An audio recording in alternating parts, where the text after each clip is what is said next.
Hi guys, welcome to another Bling with Me video.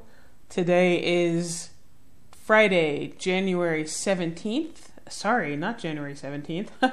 It's January 19th, 2018.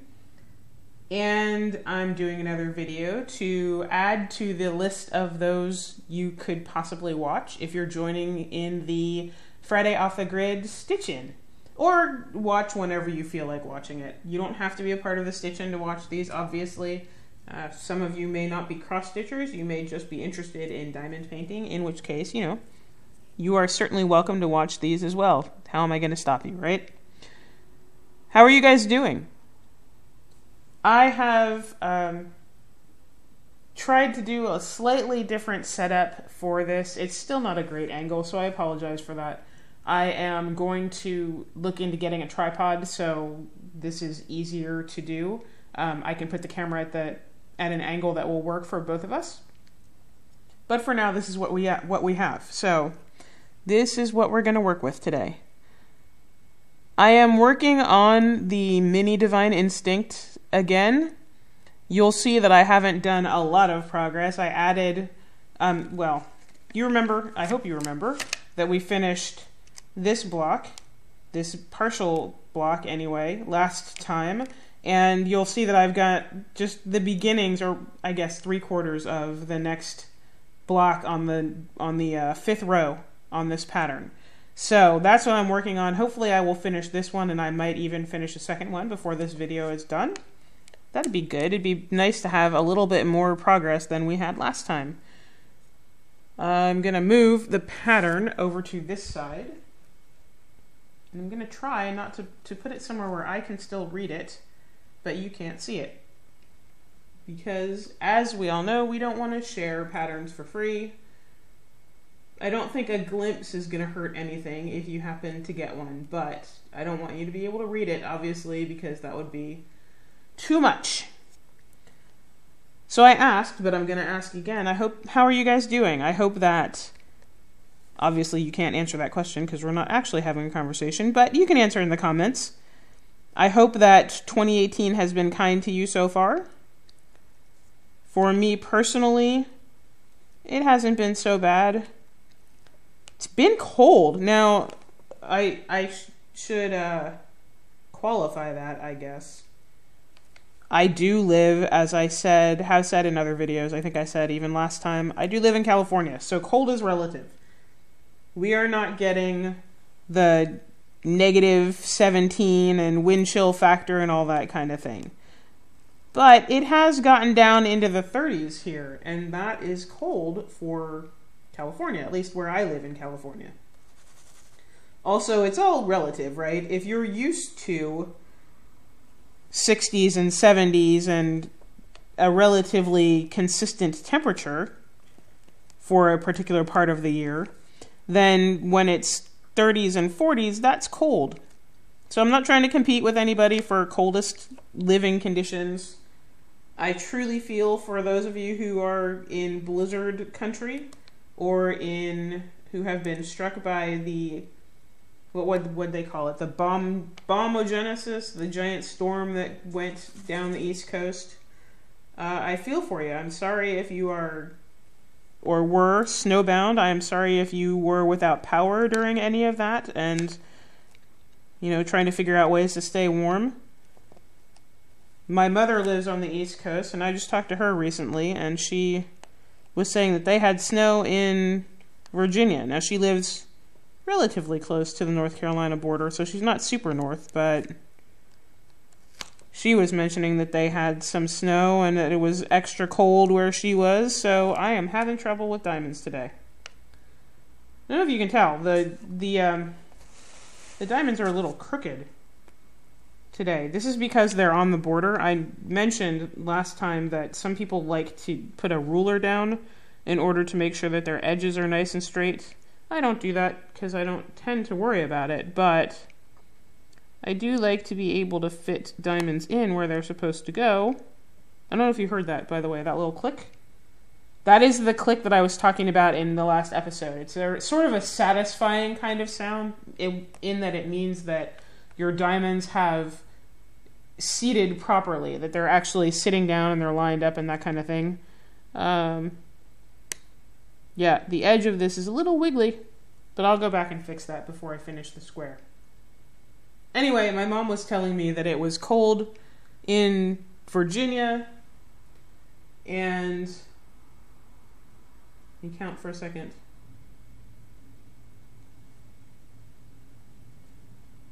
So, like I said, I feel sorry for those of you who are in colder parts of the country. I hope that you are finding ways to stay warm.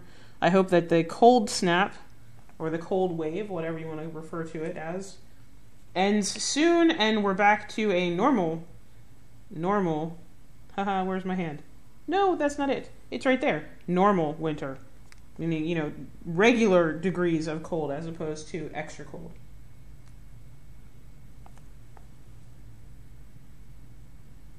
So we're halfway through January already, a little bit more than halfway actually, which is just more proof that time is flying by. I usually say about June, wow, we're in June already, we made it halfway through the year, and I don't know how that happened. I do know how that happened, obviously, but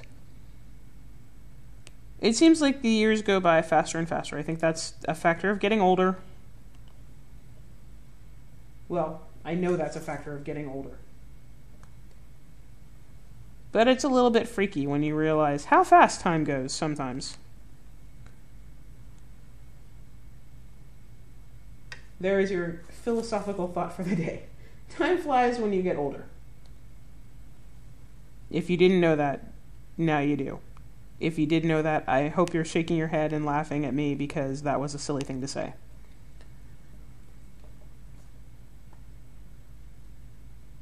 So I did actually hear something in regards to diamond painting that I thought was interesting. So if you are doing diamond painting, you might find it interesting too.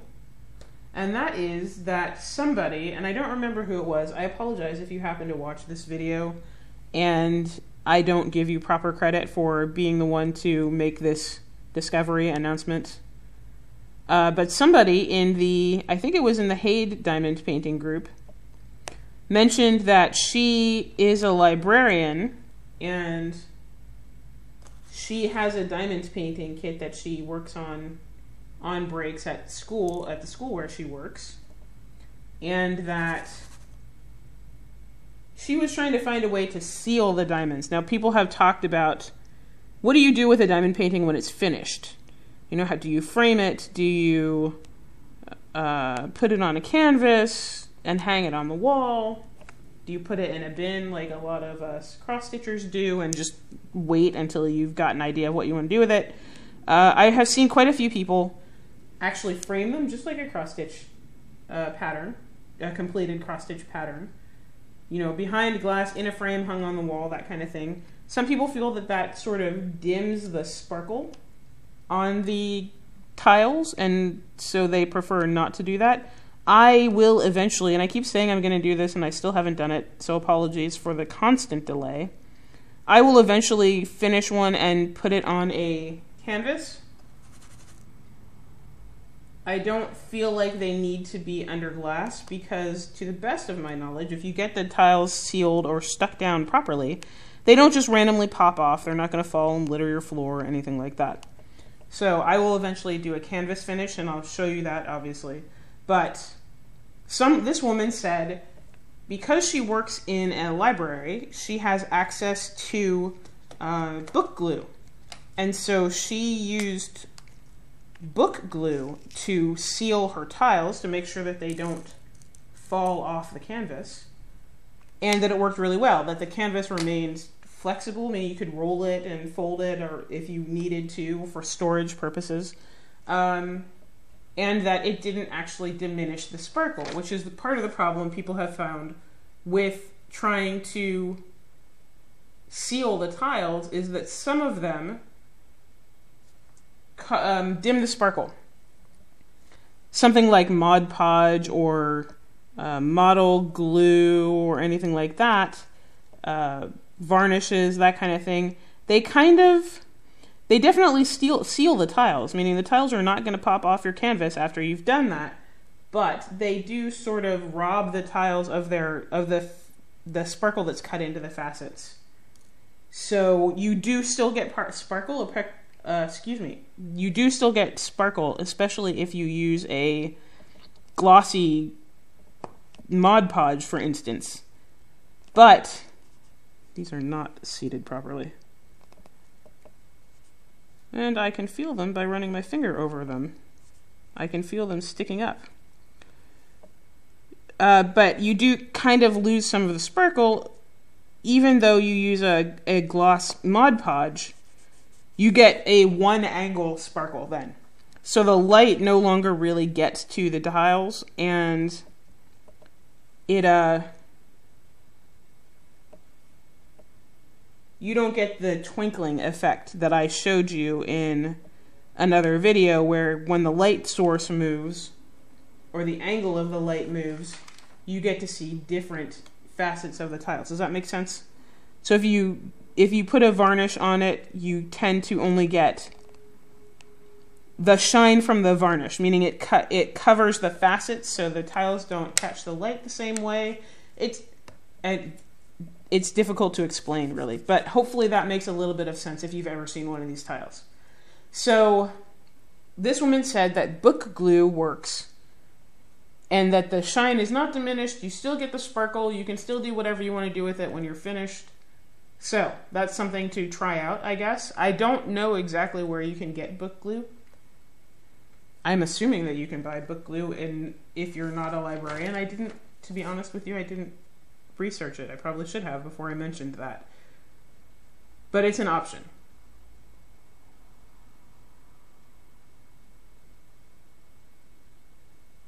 Counting again, sorry for the silence.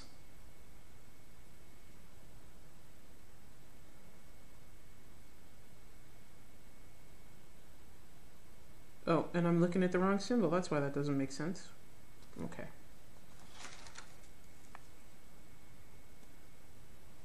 So basically what I'm doing right now is filling in the gaps in these columns with a second color. Kind of like you do when you're stitching. And you have to go back in a row and fill things in, right?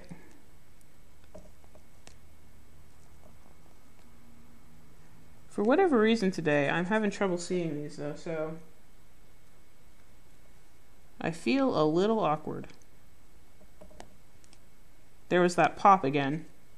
Oh, but it didn't, did it not actually, it didn't actually seat. It made the noise.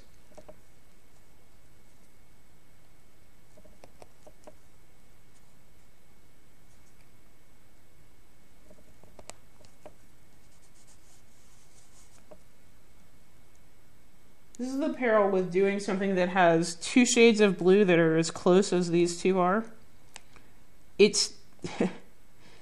If you were to look at these, or to look at the canvas, you can't really tell the difference when they're side by side. I mean, you can kind of see it up here where you have a little bit of, on a drawing or a piece of art, I would call this feathering, where you have a little bit of the colors blending together. So you can see it when it's completely finished, and you can see it when you're somewhat distant from it, although I don't know what that is. Oh, that's a shine. I was looking in the camera and I'm seeing this, where is it, this thing, this spot right here, and I thought, is that a gap in the canvas? It's not. That's actually sparkle. That's actually the angle of the light. See? If I move it, it goes away. That's actually the angle of the light, which tricked me, so go figure.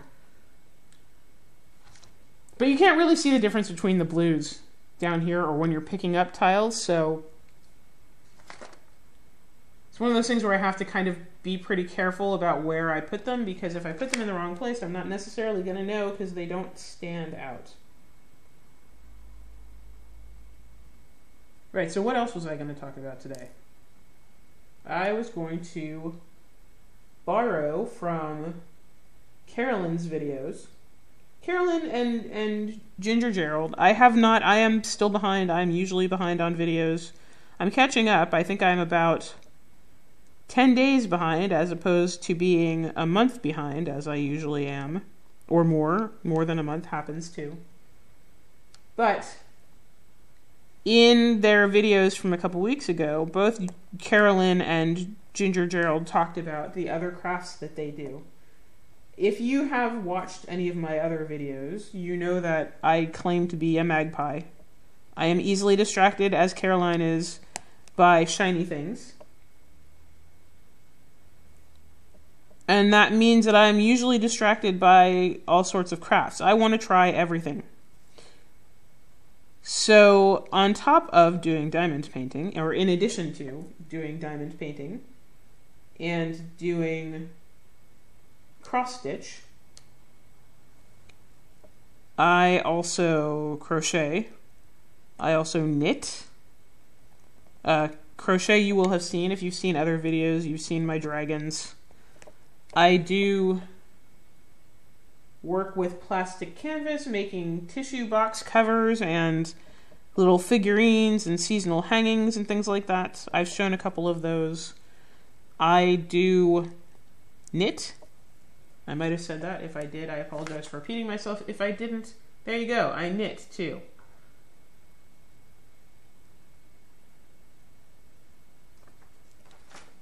I work with felt.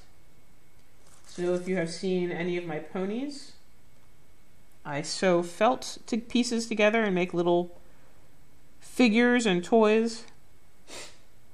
Excuse me. I write.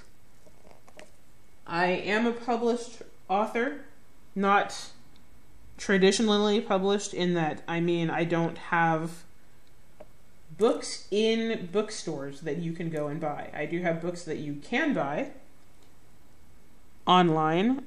I have independently published a couple of books until sometime, I think May, later this year. I have some books that are still available online, but those are sort of racy books. I've written under a few pseudonyms, and some of them are racier than others. The ones that are very racy are currently still available, but I don't think I'm gonna share that pseudonym.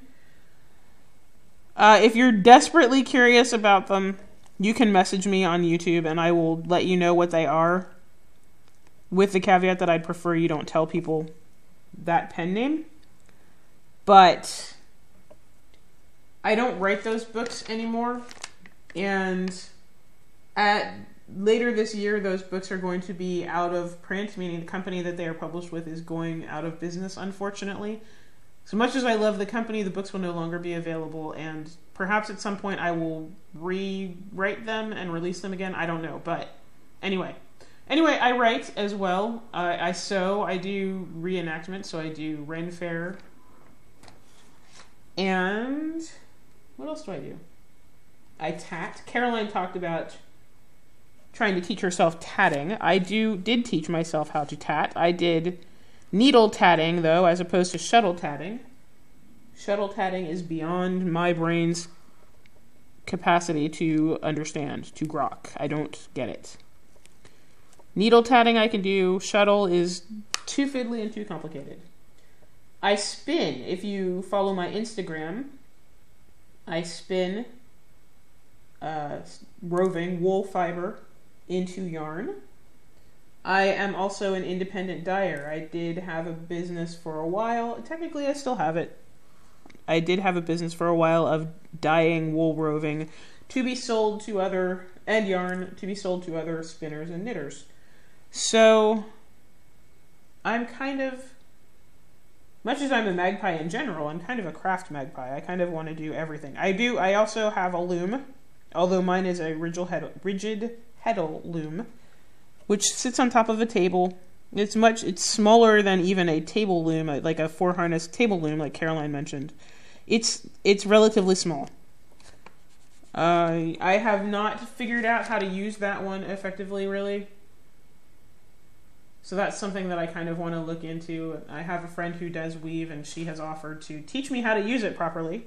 So I need to do that at some point. But yeah, I'm kind of a craft magpie. So I feel like that crafters in general, maybe not cross-stitchers in general, though I know many cross-stitchers are not single craft kind of people.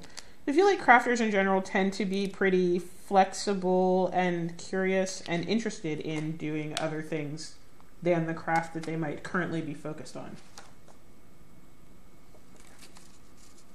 I guess Caroline was asked what other crafts she might be interested in doing.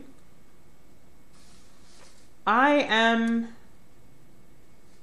think the two crafts that I am currently primarily most interested in doing are punch needle and temari.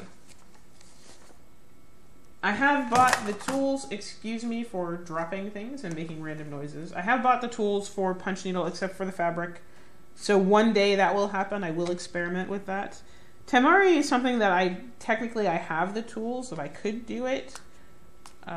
I just haven't. But it's something that's fascinated me for a while. Before Caroline mentioned it, and I'm talking a lot about Caroline today. Hi Caroline, if you're watching. She's not the only person I watch, obviously, but this is what was on the tip of my brain, in my mind to talk about. But temari is something that I had thought about trying before Caroline mentioned it, and then Caroline mentioned it and reminded me about it, and so now I'm kind of obsessed. Well, not obsessed, but I'm definitely, my curiosity has been piqued again. The other thing that I just recently got into, and I'll show you this real quick. This is by no means professional, by no means an excellent example of the craft or the art, but I had a friend who showed me some videos, and I'm still shaking my fist at her because she knows she can't do this without me wanting to participate, but she showed me some videos about dot painting, and so I gave it a try. That's the start of a dot painting that I am taking my sweet time about. I could have had that finished many times over and just haven't because it sort of triggers some OCD-ish tendencies in me. I want my dots to be perfect and spaced evenly, and when you're starting out with something, that's just not usually the way it works. We're not usually perfect at something right out of the gate.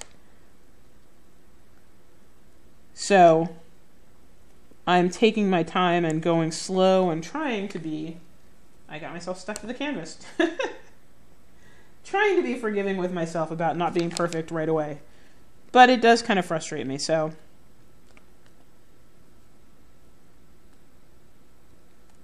Oh my goodness. Like I said, it's not a good diamond painting day, apparently. Come on, tile.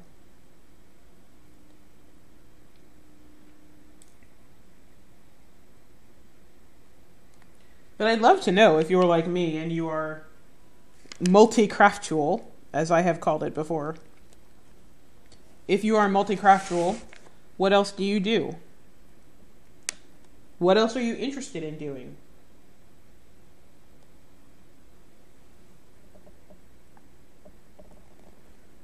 My husband, who I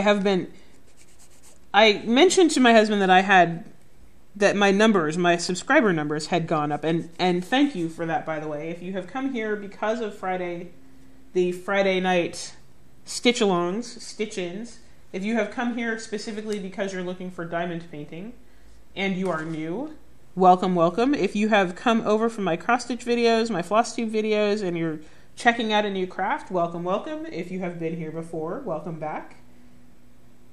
But I mentioned to my husband that my subscribers rather, had gone up recently, and gave him numbers. We are creeping up on 900, and he was kind of impressed. He didn't expect me to have that many people interested in watching me talk about cross-stitch or diamond painting or anything like that. It doesn't particularly interest him, so he's kind of amazed that it interests anybody, really. He likes the end results, but he would definitely not watch FlossTube. Matter of fact, he thinks me watching FlossTube is kind of silly. But I mentioned to him that my subscribers had recently increased, and he wanted to know, which I thought was a pretty good question, what I was going to do to try to increase that even more. What kind of value add was I going to give you guys?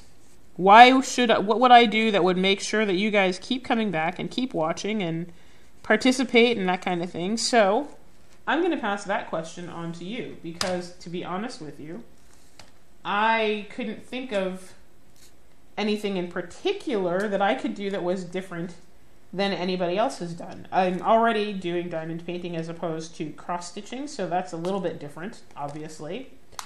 But I couldn't think of anything that would be a particular value add that you guys haven't seen or can't see. So I thought I would just turn that question over to you. What sort of things do you think that you would like to see? Is there anything you can think of that you haven't seen somebody else do that you think you might like me to try to do?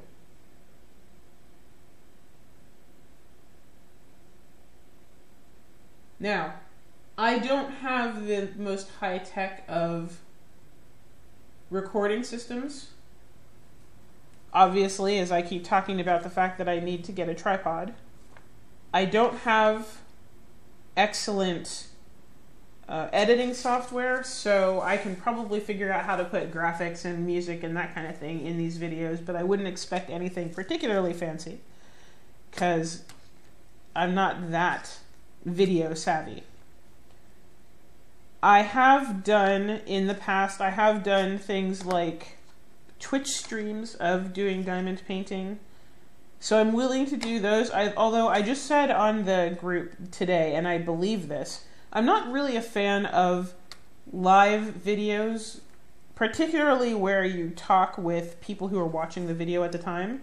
Unless you are reading the questions and the comments that people are making to you in your channel, in your chat channel. If you're not doing that, because for whatever reason, and this was pointed out on the group as well, Facebook, when you do a live video and then someone watches it later, Facebook keeps the comment stream attached to the video. So you can still see what people have said, you can see what people are talking about, and you are still involved in the conversation. Sorry for the lack of hands here, guys. I'm trying to find tiles. I need a color that I don't have out, and I have to find the box that has them. But Facebook allows you to keep the commentary attached to the video, so you don't get in a situation where you have a one-sided conversation like you do if you watch a floss tube video or any video on live video on YouTube and you watch it after the fact. If you don't catch it in the moment, YouTube, in its infinite wisdom or lack of wisdom, does not keep the comments, so you can't see them. And I don't know what happened to my tub that has the color that I need. That's annoying.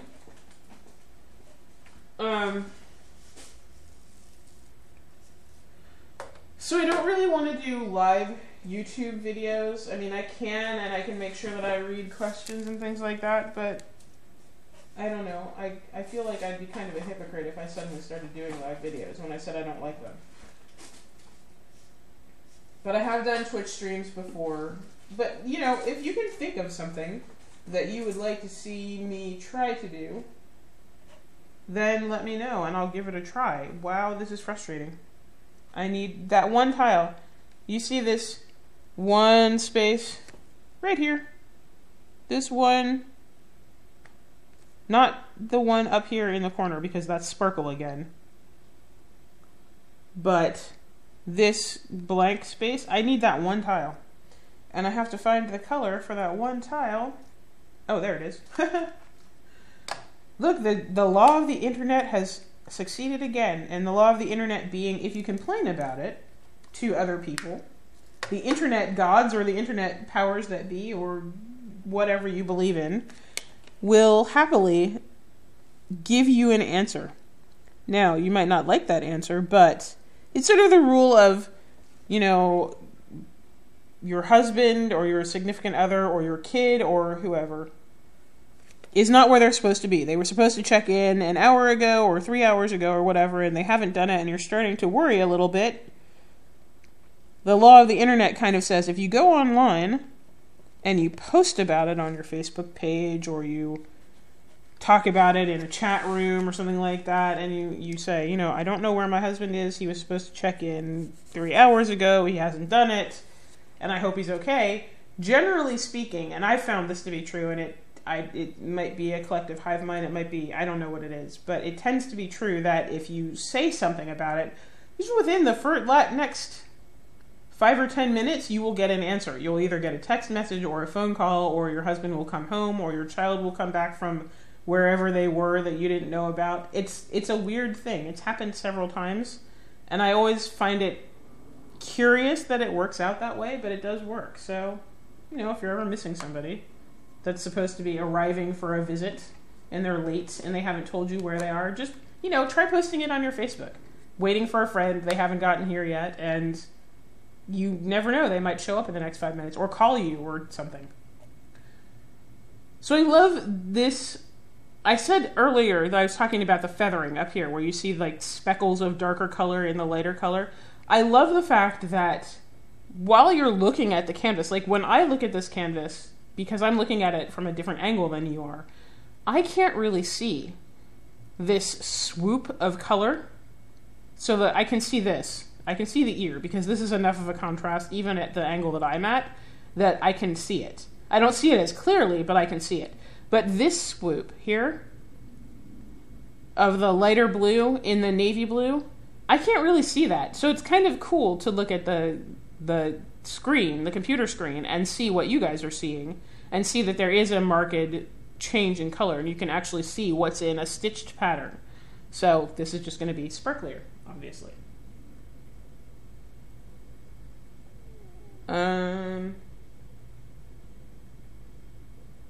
Right, anyway, I found the color I was looking for, and that square is complete. So I can take my handy-dandy highlighter, and mark off on my chart that I've finished another square. Go me. Again, not going to do that on screen, because you don't need to see that much of the chart. But so that is the first square of the 5th row on the first page completed, and I will now go on to the second square.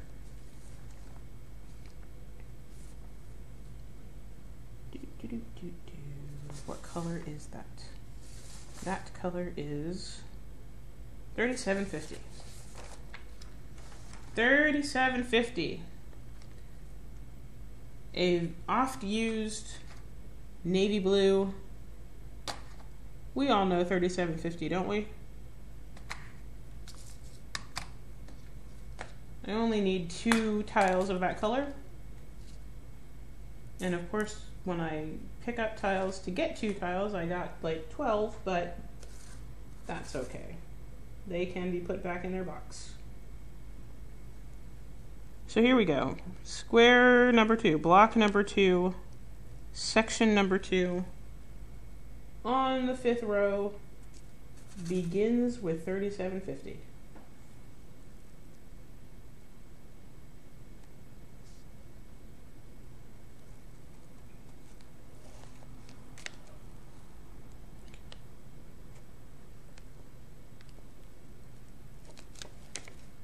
I've seen that a couple of people got diamond painting kits for Christmas, which is fun.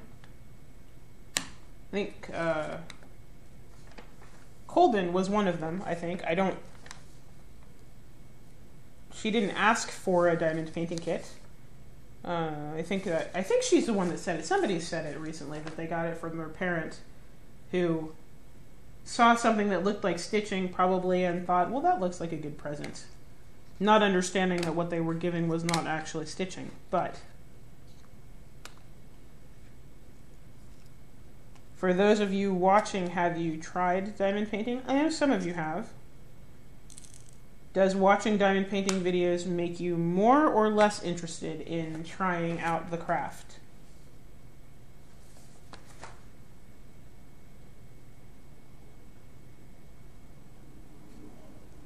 I've talked, of course, about the fact that you can do cross-stitch patterns in diamond painting. That's what this is, obviously. That you can do heids in diamond painting.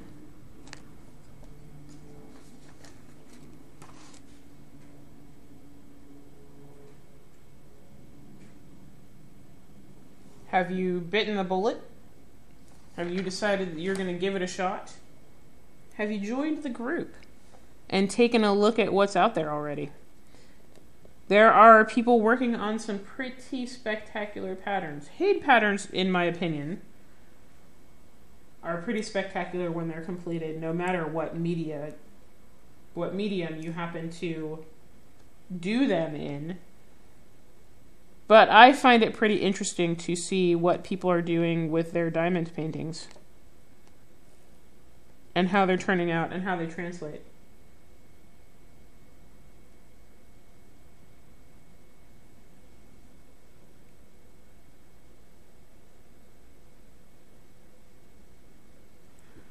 What else is going on? I try to stay on top of what's going on in the crafting world, but, you know, there's a lot of different things to keep on top of. The other thing is I kind of feel like if I'm going to do diamond painting, I should probably talk about diamond painting, but you guys should let me know if you want me to talk about some other topic. You want me to talk about cross-stitching while I'm doing diamond painting?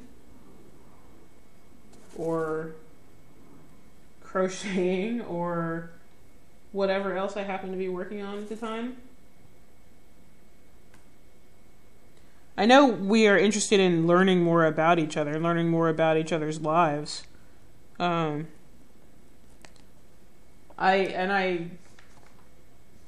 the 20 random facts about me thing was going on, I did consider doing a video, putting that into one of my FlossTube videos, and then I sort of chickened out. And it's not that I chickened out. I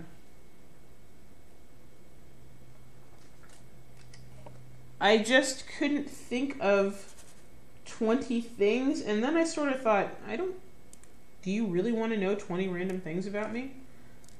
I mean, I guess I'm sort of over myself, and so if you are interested in that kind of thing, I could tell you 20 random things. I could make up a list. I don't know. I like hearing random things about other people, but I sort of suffer from the idea or from the concept that other people are more interesting than I am. I think we probably all have that, but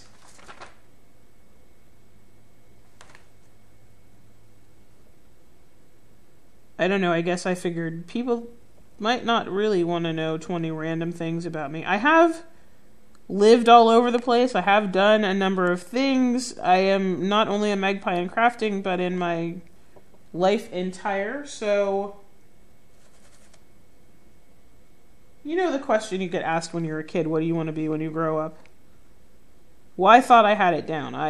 My answer was forever and a day that I wanted to be a veterinarian when I was a kid.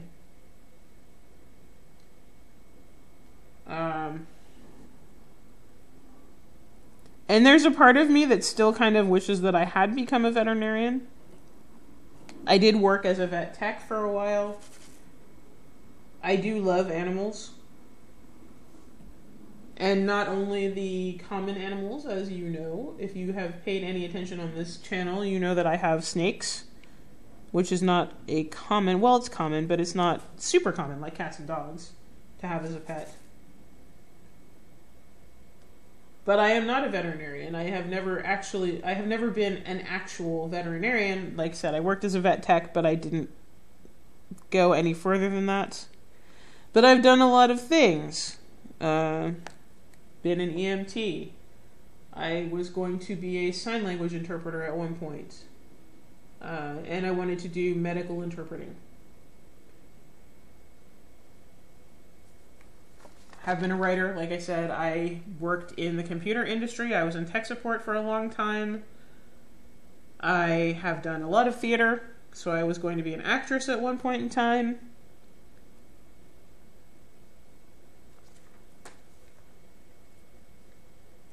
And I've lived all over the country. So, you know, I guess I'm kind of interesting. I just don't, it's, you know, it's my life. I don't necessarily think that, oh my gosh, I'm such an interesting person. Everybody wants to know everything about me. But if you are curious, please feel free to ask me questions. Please feel free to suggest topics to talk about. Because I don't really want to diamond paint in silence. I think that might be a little weird. I could, of course, put music in and you could just watch me do my thing and listen to music. I know there are a couple people who do that with their Stitch With Me videos, and I actually like those. I don't mind if you don't talk. I don't mind watching you stitch and listening to music. Because, of course, with Stitch With Me videos, or in my case, with Bling With Me videos, I'm not watching the screen all the time. I am, you know, stitching, doing my own thing, and I don't necessarily need you to entertain me, but I feel like when I'm doing a video, I should be entertaining. So, how do I entertain you? That's what I want to know.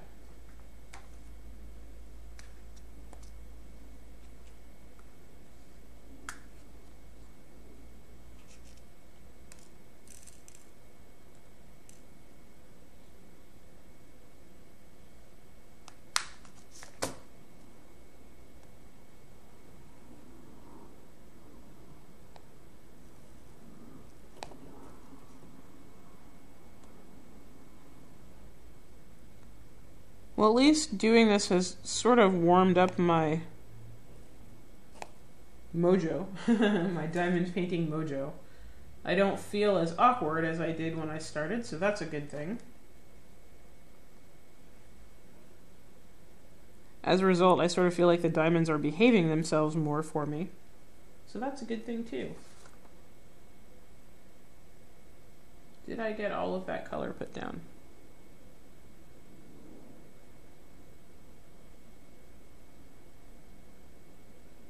I think so. Okay. Back to a color I am more familiar with.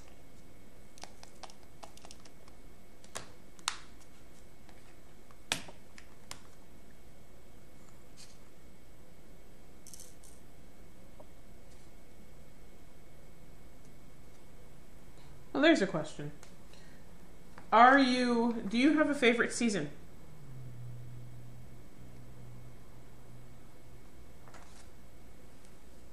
I am a fan of winter and fall. I am much better about being cold than I am about being hot. So if I am cold, obviously I can put layers on and I can warm myself up. If I am hot, there's only so much clothing you can take off. There are only so many layers that come off of the body. Obviously, once you're down to your skin, you're kind of stuck there. And where I live, we have a couple weeks in the summer where we get pretty hot. We get usually at least up to 110 degrees Fahrenheit, and sometimes more than that. And we will have about a week in a row where we'll hit temperatures like that. It's not fun. And this tile does not want to cooperate now. I jinxed myself by saying I was doing better. I think fall is probably my favorite season. Though I really like winter. I like fall and winter. I like the fall and winter holidays. Yeah. So do you have a favorite season? I ask because obviously we are headed for spring, And while I don't dislike spring, I'm not really looking forward to it. My anniversary is in the spring, my birthday is in the spring, so you would think I would feel more fondly about that season, but I don't really. I don't know if that's weird. But I'm definitely more a second half of the year kind of person. I think that echoes in the choice of projects that I work on too, both in cross-stitching and in other things. I like a lot of the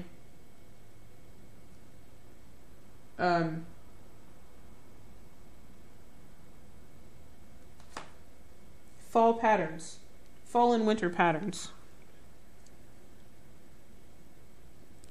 And I'm not so much a fan of the summer-themed or spring-themed things. I guess really that boils down to I'm not a flowery kind of person. I'm not a floral person, which is what a lot of the spring patterns seem to have.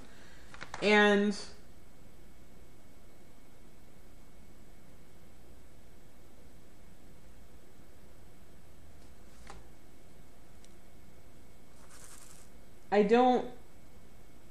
while I like the beach and I like the water and everything, I don't live near a beach. I don't live near the water, so that's not a big part of my life. And I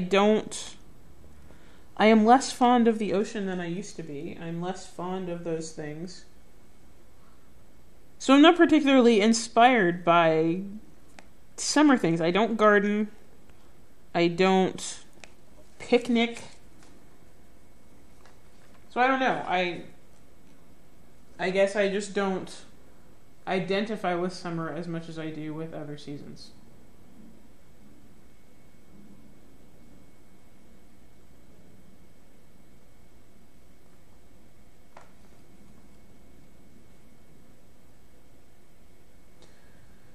And since I have run out of things to talk about, really, and I finished a block. Obviously, I finished this block. Let me not cover it up with my hand. Finished this block, did some work on this block. I think I'll take a break, and I think I will end the video. So thank you for watching the video. I hope you enjoyed it. I hope it's interesting to watch tiles get stuck down. And that it passes some time while you're stitching. I hope you got some good stitching done. Or diamond painting if you're diamond painting with me, but I hope you got some good stitching done. Again, if you have anything that you would like to see me add to the channel, let me know. If you have any ideas on what I should talk about, let me know. And let me know what your favorite season is, because now I'm curious. Now I want to know how many people are second half of the year people like me, and how many people are more into the lighter, warmer, I don't want to say happier, though I guess technically more people are happy during the spring and summer. I don't know what I'm saying. Anyway, so I'm going to end the video before I ramble even more nuttily and you guys decide not to watch ever again. Thank you for watching. I will see you next week. I hope if you are joining the Stitch In tonight, or if you have already joined the Stitch In, that you are having a great time. I look forward to seeing everybody's progress. I look forward to getting some good progress done myself when I join later today. And I'll talk to you soon. Bye-bye.